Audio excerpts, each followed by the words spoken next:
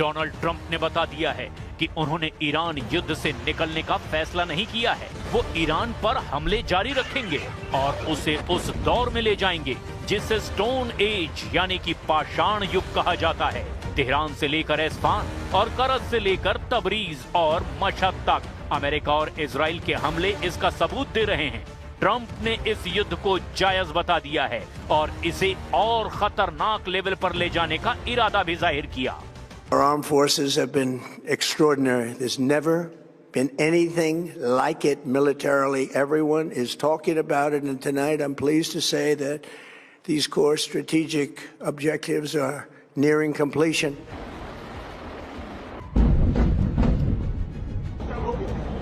Donald Trump ground operation के लिए इसीलिए बेकरार हैं क्योंकि अमेरिका ईरान के मिसाइलों को नहीं रोक पा रहा। वो उन लॉन्चिंग पैड तक पहुंचकर मिसाइल अड्डों को तबाह करना चाहता है, लेकिन ये इतना आसान भी नहीं है। ये बात तो ट्रंप के सैन्य कमांडर उनको युद्ध शुरू होने से पहले ही बता चुके थे और अब भी लगातार बता रहे हैं। अब इन मिसाइलों को लॉन्च करने वाली फोर्स के कमांडर यानी ईरान के IRGC एरोस्पेस फोर्स के चीफ सैयद मजीद मुसवी ने इजराइल को बड़ी वार्निंग दे दी है। ब्रिगेडियर जनरल मजीद मुसवी ने कहा कि इजराइल अब सबसे खतरनाक मिसाइलों के लिए तैयार हो जाए। इजराइल के लोग फौरन बंकर में चले जाएं। ईरान की मिसाइलों ने इस वक्त इजराइल के हर डिफेंस को नाकाम कर दिया है। ईरान की मिसाइल जहां चाहती है वहां हर चीज तबाह हो जाती है। इसी एजेंडे पर लॉन्च हो रही है ये मिसाइल। ईरान की सेजिल से लेकर इमाद तक, एतमाद और शहाब से लेकर क़ियाम और खैबर शिकन के साथ हज कासिम मिसाइलों को लगातार दाग रहा है ईरान। क्लस्टर बम वाली खुर्रम शहर 4 मिसाइल भी अब तेल अवीव में तबाही मचा रही है। ये ईरान के ऑपरेशन ट्रू प्रॉमिस का हिस्सा है जिसमें ईरान ने इजराइल को मुंह तोड़ पलटवार का वायदा किया है।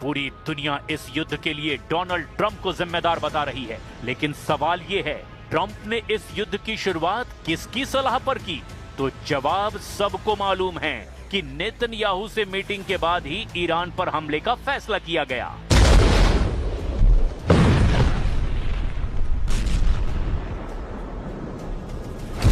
अमेरिका और ईरान के युद्ध के बीच इजराइल ऐसा फैक्टर है जिसके बिना ट्रंप इस युद्ध को चाहकर भी खत्म नहीं कर सकते। ट्रंप इस युद्ध को लेकर दुनिया भर में खलनायक बनते जा रहे हैं, लेकिन असली विलेन व्हाइट हाउस में नहीं है।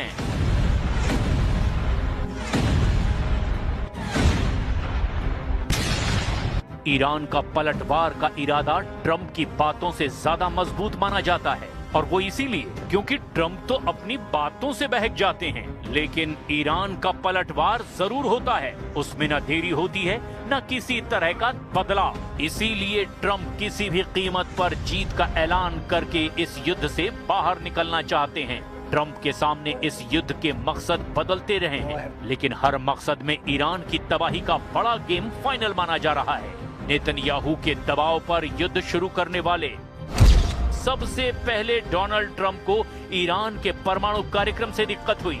इसके बाद ट्रंप ने ईरान की मिसाइल पावर को खत्म करने का अपना एजेंडा बताया। इसके साथ ही ट्रंप ने ईरान में रेजिम चेंज यानी तख्ता पलट वाला खेल शुरू कर दिया।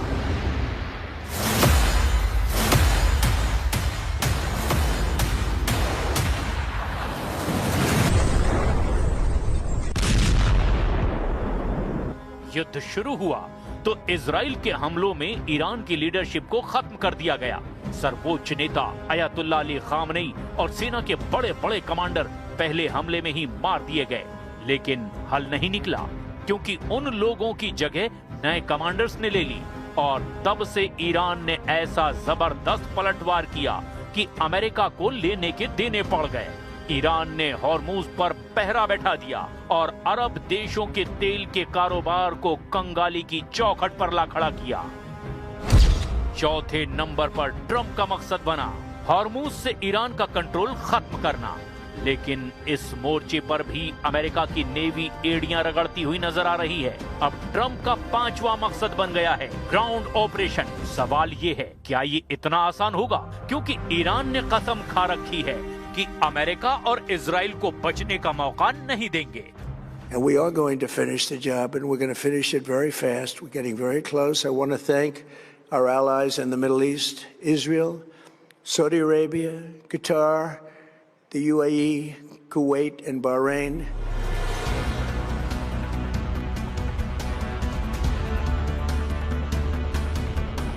ट्रंप ग्राउंड ऑपरेशन करने के लिए पूरी तरह से तैयार हैं। उनकी फौज भी खाड़ी देशों में पहुंच चुकी है।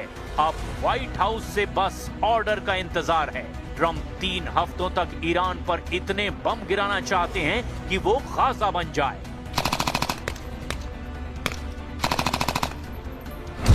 इसीलिए ईरान की आर्मी चीफ ने कहा कि अमेरिका या इजराइल का एक भी सैनिक जिंदा न बच पाए, उसे मार दिया जाए। इस वीडियो में ईरान के कमांडर इन चीफ अमीर हातमी ने कहा कि हमला करने वाले दुश्मन में किसी को कैदी न बनाया जाए, मौके पर ही उसे खत्म कर दिया जाए। ईरान के सेना अध्यक्ष का ऑर्डर बिल्कुल साफ है, पहले पलटवार में ही दुश्मन को पता चल जाए कि ईरान पर कब्जा करना नामुमकिन है, वो ईरान में कदम रखेगा तो उसे मौत मिलेगी।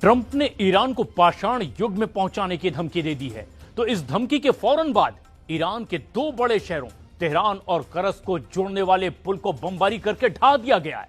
इधर लेबनान में इजराइल ने हिजबुल्लाह के 40 कमांडरों का पूरी तरह से सफाया कर दिया है, लेकिन ईरान के यूरेनियम पर कब्जे का ऑपरेशन शुरू करने से पहले ट्रंप को बहुत बड़ा झटका लगा है।